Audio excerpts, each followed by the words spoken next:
Hello my dear friends and students. अभी ना एक प्रॉब्लम आ गई है बच्चों के साथ। जब ये 10th क्लास का बोर्ड का रिजल्ट आया है तो उसमें मैथ्स में कंपार्टमेंट आ गया।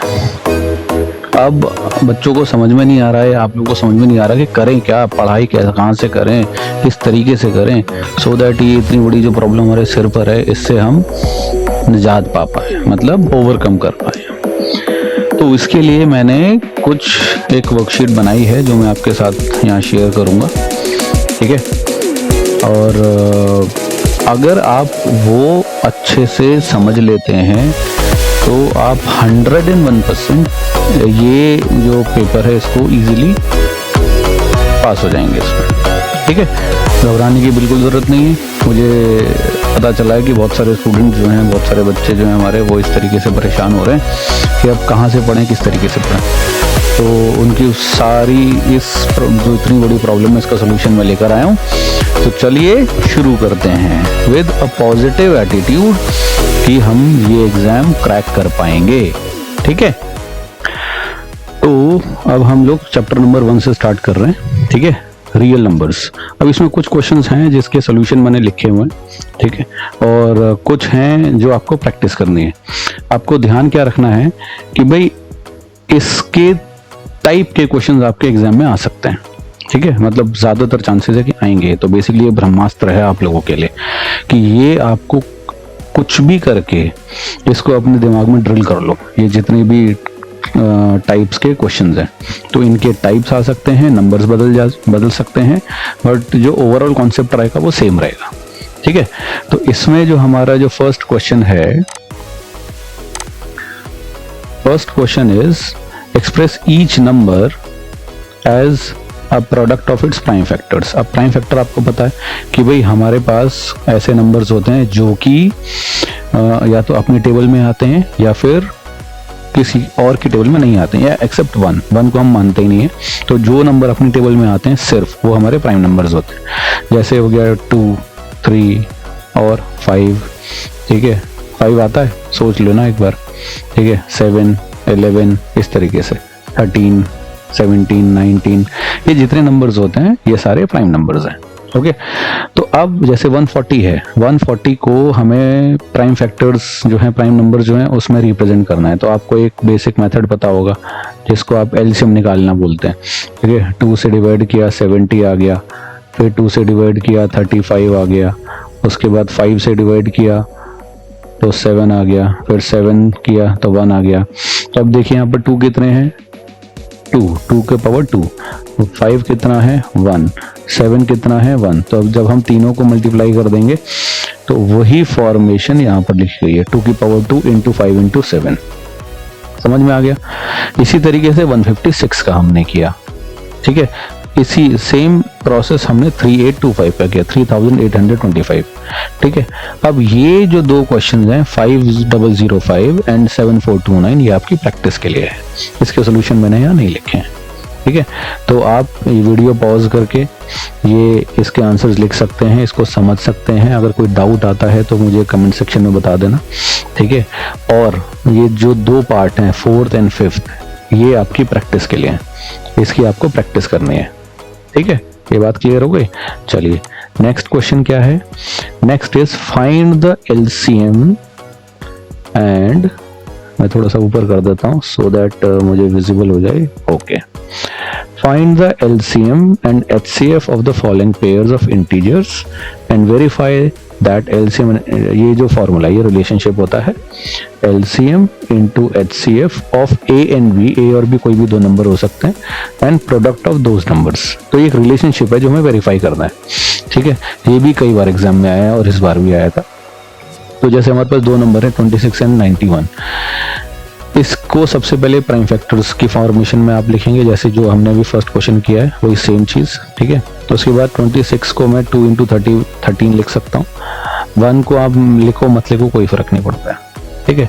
91 को 17 इंटू 13 लिख सकता, 7 इंटू 13 लिख सकता है क्योंकि 13 7 जा 91 होता है, ठीक है। ये कैसे लिख सकते हैं, अगेन वही 26 को हमने 2 से डिवाइड किया 13 आ गया, 13 को 13 से किया 1 आ गया, तो मैं 26 को क्या लिख सकता हूँ, 2 × 13। समझ में आ रहा है।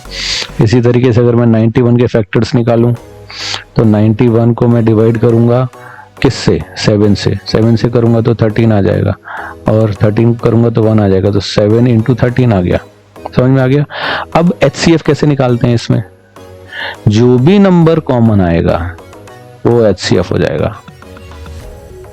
मान लेते हैं यहाँ पर क्या नाम है, नीचे भी 2 होता, मान लेते हैं एक ऐसा नंबर कि यहाँ पर 2 आ जाता, तो फिर 13 तो कॉमन आएगा ही आएगा और 2 भी कॉमन आता, तो 13 2 = 26। 26 जो है वो फिर आपका HCF हो जाता। तो जितने भी नंबर कॉमन होते हैं हम उन सबको HCF मान लेते हैं मल्टीप्लाई करके, जो उनका रिजल्ट आता है। ठीक है। अब LCM कैसे लिखते हैं, LCM लिखने के लिए क्या, देखो HCF तो हो गया हमारा क्या 13। नाउ LCM, जितने भी नंबर बच गए हैं अब सबको मल्टीप्लाई कर दो। अब नंबर कितने बच गए, 2 बच गया, 7 बच गया, और जो कॉमन है 13। जो कॉमन नंबर होंगे वो एक बार आएंगे। 13 एक दोनों में है तो वो एक बार लिख दिया हमने, अगर 2 दोनों में होता तो 2 भी आ जाता एक बार। ठीक है, समझ में आ रहा है। मान लेते हैं यहाँ एक और नंबर होता जो दोनों में होता, वो भी एक बार आएगा। जैसे 13 2 बार लिखा है ना, कि इसके पास भी इसके पास भी है, तो 2 बार आना चाहिए, नहीं, HCF है वो, तो वो एक बार आएगा। इसके जो भी नंबर्स HCF में कंट्रीब्यूशन शो करेंगे, उसके अलावा जितने भी नंबर्स हैं वो सारे आ जाएंगे। उसके बाद HCF जो नंबर है वो एक एक बार आएगा। ये क्लियर हो गया। अब LCM पता चल गया, HCF पता चल गया, और 2 नंबर्स हमारे पास हैं 26 और 91। ठीक है, तो देखो यहाँ पर क्या किया हमने, 26 को प्राइम फैक्टर्स में ब्रेक किया, 91 को किया, तो जो 2 नंबर हैं A और B, ये जो रिलेशनशिप है हमारा, इसमें A जो है वो 26 हो गया और B जो है वो 91 हो गया। ठीक है, अब हमने ब्रेक करके मल्टीप्लाई किया, तो देखो 2 7 13, 2 7 13, यही है हमारा LCM। ठीक है, ओके। और 13 हमारा HCF है, 13 हमारा HCF हो गया। तो वेरिफिकेशन के लिए क्या करेंगे, वेरिफिकेशन के लिए हमें LCM मल्टीप्लाई करना है, HCF मल्टीप्लाई करना है, और वो दोनों नंबर मल्टीप्लाई करने हैं। तो दोनों साइड सेम आने चाहिए, जो कि हमारी आ भी रही है। मैं इसको रब करके दिखा देता हूँ आपको। ठीक है, ये 2366 = 2366, हेंस LHS = RHS। ठीक है, ये करना है हमें। सिंपल क्वेश्चन है, सिंपल आंसर है, सिंपल सोल्यूशन है इसका। ठीक है, अब यहाँ कोई भी नंबर्स हो, कोई भी 2 नंबर्स हो, प्रॉब्लम नहीं है। क्यों, पहले दोनों के प्राइम फैक्टर्स निकालो, उसमें से जो जो नंबर कॉमन है HCF निकाल लो, और जब HCF आ जाएगा उसके बाद LCM निकाल लो। LCM कैसे आएगा कि HCF, जो नंबर HCF में कंट्रीब्यूशन शो कर रहे हैं वो वहां लिख दिया, और उसके अलावा जितने भी नंबर है सारे लिख दो, सबको मल्टीप्लाई कर दोगे तो LCM आ जाएगा। ठीक है, उसके बाद जो फॉर्मूला है HCF × LCM = A × B, उसमें वैल्यूज पुट करो और आंसर खत्म। ठीक है, इसी तरीके से हमने ये क्वेश्चन किया है 510 और 92 वाला। ठीक है, सेम प्रोसेस है, एक बार देख लो, वीडियो पॉज कर लो, समझ लो कैसे किया गया है। कोई डाउट आता है तो लिख देना, मैं अगेन इसको एक्सप्लेन कर दूंगा। ठीक है, okay. Now moving ahead towards our next question. Given that HCF, देखो सेम है, बस लैंग्वेज बदल दी है। HCF ऑफ दीज 2 नंबर्स मतलब A और B आपको दे दिया है। ठीक है, इज 9, मतलब HCF आपको दे रखा है। बेसिकली आपको क्या क्या दे दिया, HCF आपको दे दिया 9, और A दे दिया आपको 306, एंड B दे दिया आपको 6 5 और 7। ठीक है, आपको क्या निकालना है, LCM निकालना है। अभी पिछले क्वेश्चन में आपने क्या किया, पिछले क्वेश्चन में आपने रिलेशनशिप को वेरीफाई किया, HCF × LCM = A × B को। अब उस फॉर्मूले को, उस रिलेशनशिप को यूज करके आपको LCM निकालना है। समझ में आ गया। तो देखो यहाँ पर नीचे हमने लिखा है HCF × LCM = A × B।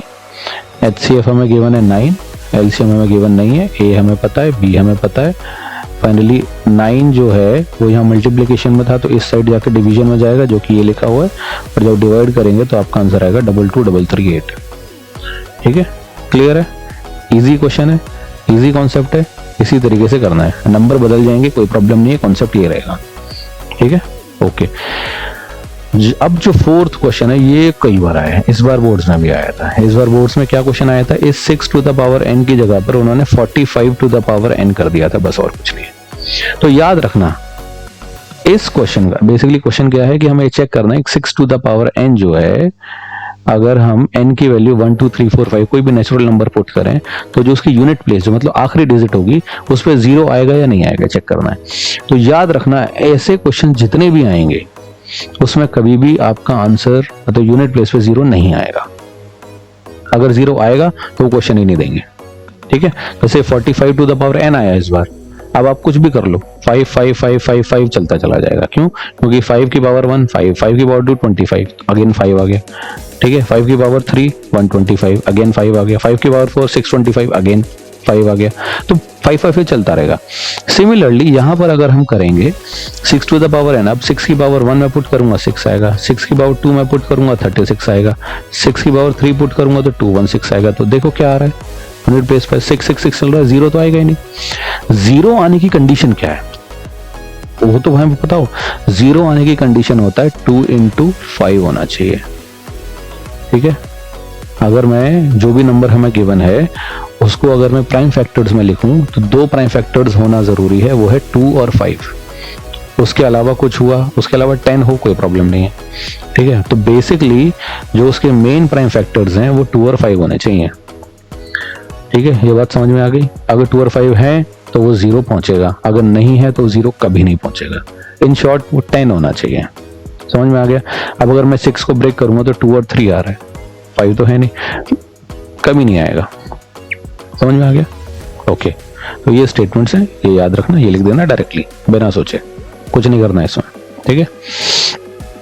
Okay, now moving ahead towards our next question which is very important. Basically ये 2 क्वेश्चंस हैं, एक ये क्वेश्चन है और एक ये क्वेश्चन है। अब इसमें क्या करना है, देखो ये सारे क्वेश्चन ना आप लोग पहले कर चुके हो, इसलिए मैं थोड़ा फास्ट लेके चल रहा हूँ, ठीक है। अगर आपको थोड़ा फास्ट लग रही है मेरी स्पीड तो आप इस वीडियो को थोड़ा स्लो कर लेना, इसकी स्पीड स्लो कर लेना, 0.5x पर देख लो तो समझ में आ जाएंगी सारी चीजें, ठीक है। ओके, अब ऐसे क्वेश्चन में क्या करना है हमें, इसमें ध्यान देना है कि कहीं पर माइनस या प्लस दिख रहा है। अगर कहीं पे माइनस या प्लस दिख रहा है तो बस वो वहां से क्वेश्चन सॉल्व होना शुरू हो जाएगा। अब देखते हैं, जैसे हमारा जो फर्स्ट वाला पोर्शन है वो है ये, ठीक है, 7 into 11 into 13 प्लस 1। अब ये प्लस कहाँ दिख गया, मुझे यहाँ दिख गया। इसका मतलब इसके इस साइड में पूरा एक नंबर मान के चलूंगा और मैं इसके इस साइड में पूरा एक नंबर मान के चलूंगा, ठीक है। क्या है, 7 into 11 into 13 प्लस 13। अब यहाँ से और यहाँ से, अच्छा पहले हमने क्या नोटिस किया, पहले हमने प्लस और माइनस नोटिस किया। स्टेप नंबर 2 इज एक नंबर ऐसा जरूर होगा जो कॉमन होगा, जो इस साइड भी होगा, जो इस साइड भी होगा, ठीक है। अब वो नंबर यहाँ पर क्या है, 13। जो नंबर कॉमन है उसको कॉमन ले लो, जो नंबर सेम है उसको कॉमन ले लो। तो अंदर क्या रह गया, 7 into 11 प्लस 1। अब बोलोगे 1 कहाँ से आया, 13 को जब यहाँ से बढ़ा दिया हमने तो 1 बचेगा, ठीक है। और यहाँ पर कुछ है ही नहीं, इंटू 1 है तो हमने 1 लिखा नहीं, तो 13 77 प्लस 1 है ना, तो 13 इंटू में 78 हो जाएगा। अब देखो बेसिकली हमें प्रूफ क्या करना है, क्वेश्चन तो हमने समझे नहीं, प्रूफ हमें ये करना है कि क्या ये कॉम्पोजिट नंबर्स हैं या नहीं। कॉम्पोजिट नंबर कौन से होते हैं हमें पता होना चाहिए भाई। 2 तरीके के नंबर हैं, रियल और prime and composite. Prime numbers वो हैं जो अपनी टेबल में ही आते हैं, बस कॉम्पोजिट वो हैं जो अपनी और किसी सबकी टेबल में आ जाते हैं, किसी न किसी की टेबल में आ ही जाता है मतलब वो। तो बेसिकली उनके बहुत सारे फैक्टर्स होंगे, ठीक है, बहुत सारी। और अगर हम मिनिमम कंडीशन लेकर चलें तो कम से कम 1 से ज्यादा फैक्टर्स होंगे उनके। प्राइम फैक्टर्स कौन से, जैसे 5 है, 5 जो अपने टेबल में आएगा, 1 को हम मान नहीं रहे हैं इसमें, ठीक है। अगर हम 10 ले लेंगे तो वो कॉम्पोजिट है। क्यों कॉम्पोजिट है, क्योंकि वो 2 की टेबल में भी आता है, 5 की टेबल में भी आता है, 10 की टेबल में भी आता है, ठीक है, इसलिए वो कॉम्पोजिट हो गया। तो जो भी हमारा नंबर यहाँ बन रहा है, अब ये 13 into 17 जो भी हमारा रिजल्ट आएगा उसके एटलीस्ट 2 तो फैक्टर हमारे सामने ही है ना, 13 and 78 अलग अलग। इसका मतलब जो भी मेरा नंबर आएगा वो नंबर कॉम्पोजिट होगा। इसको आगे बढ़ाने की जरूरत नहीं है, इस पर टाइम वेस्ट ही नहीं करना है हमें, समझ में आ गया। आप सिर्फ ये चेक करोगे कि यहाँ पर 2 फैक्टर्स हमारे हैं या नहीं, मतलब 1 से ज्यादा फैक्टर हैं या नहीं। अगर हैं, खत्म, क्वेश्चन वहां खत्म हो जाएगा। क्लियर है? ओके, तो आखिर में आप ये स्टेटमेंट लिख दोगे। अब इसी तरीके से आप अगर ये सेकंड जो क्वेश्चन है इसमें देखो 7 into 6 into 5 into 4 into 3 into 2 into 1, again हमने क्या देखा, हमने देखा साइन कहाँ पर है, प्लस और माइनस वाला, तो वो साइन आ गया ये रहा, ठीक है, प्लस। इसके इधर और इधर एक नंबर ऐसा होगा जो कॉमन है, वो क्या है 5, और यहाँ पर 5, वो हमने कॉमन ले लिया, देखो ये रहा कॉमन लिया, और जो बाकी इधर बच गए तो उनको मल्टीप्लाई किया, इधर 1 ही था, 1008 प्लस 9 क्या हो गया 1009। अब इसके जो भी इसका नंबर बनेगा मल्टीप्लाई करने के बाद, तो 1009 और 5 दो फैक्टर तो हमारे सामने है, इस वजह से ये प्राइम नंबर नहीं हो सकता, ये कॉम्पोजिट नंबर होगा। ये क्लियर हो गया, कोई प्रॉब्लम तो नहीं है यहाँ पर? ओके ओके जी, मोस्ट इम्पोर्टेंट आएगा ही आएगा, आना ही है, चाहे स्टैंडर्ड का पेपर ले लो चाहे बेसिक का पेपर ले लो। अब बस होगा क्या, जैसे रूट 5 है, मैं इसको प्रूफ नहीं कर रहा हूँ क्योंकि ये आपकी एनसीईआरटी में भी दे रखा है और हर जगह इसका प्रूफ दे रखा है। यहाँ पर मैं ये वीडियो में इसलिए बना रहा हूँ कि आपको ये पता चल सके कि मोस्ट इंपॉर्टेंट क्वेश्चन कौन से हैं, जो आप कर लोगे तो आपके पास होने के चांसेस बहुत बढ़ जाएंगे, ठीक है।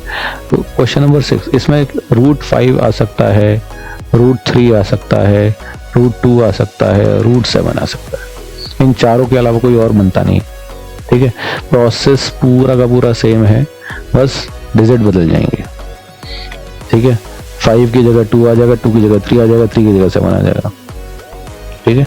आगे चलकर जहां पर आप लेट करते हो वहां पर क्या नाम है 2C हो जाएगा, 3C हो जाएगा, 5C हो जाएगा, 7C हो जाएगा, समझ में आ गया? तो ये इस तरीके से करना है, ओके। इंपॉर्टेंट है, छोड़ना मत बस, इस क्वेश्चन आएगा ही आएगा, ठीक है। इसी तरीके से 7th क्वेश्चन है, ठीक है। इसमें 3 + 2 √5, मतलब यही फॉर्मेशन, इस तरीके की कोई भी फॉर्मेशन दे सकते हैं अगर वो क्वेश्चन छोटा करेंगे तो, समझ में आ रहा है? तो ये जो क्वेश्चन नंबर 7 है तुम्हारा इजी वाला है, जिसमें ऑलरेडी गिवन होगा कि √5 इज एन इररेशनल नंबर, तो ये छोटा क्वेश्चन हो जाएगा। और जो 6th क्वेश्चन है वो आपका बड़ा क्वेश्चन है, वो 4 नंबर का, सॉरी ये आपका क्योंकि स्टैंडर्ड है तो 3 नंबर में 5 नंबर में आ जाता है, मर्जी है कुछ भी दे सकते, 3 में तो आना ही आना है, ठीक है। समझ में आ गया, ये क्लियर है? तो यहाँ पर आपका चैप्टर नंबर 1 जो है वो एकदम खत्म हो गया है, ये तो कम से कम कर ही लेना, ठीक है। इसके अलावा तुम्हारी मर्जी है भैया, जितना मर्जी कर लो, बट ये आपको 100% करना ही करना है, इनको छोड़ना नहीं है जो क्वेश्चन है, क्लियर? चलो, तो अब हम नेक्स्ट वीडियो में मिलेंगे जिसमें हम लोग चैप्टर नंबर 2 डिस्कस करेंगे, सिर्फ इंपॉर्टेंट पोर्शन और कुछ नहीं, ठीक है। I hope you like the video, thank you, bye bye.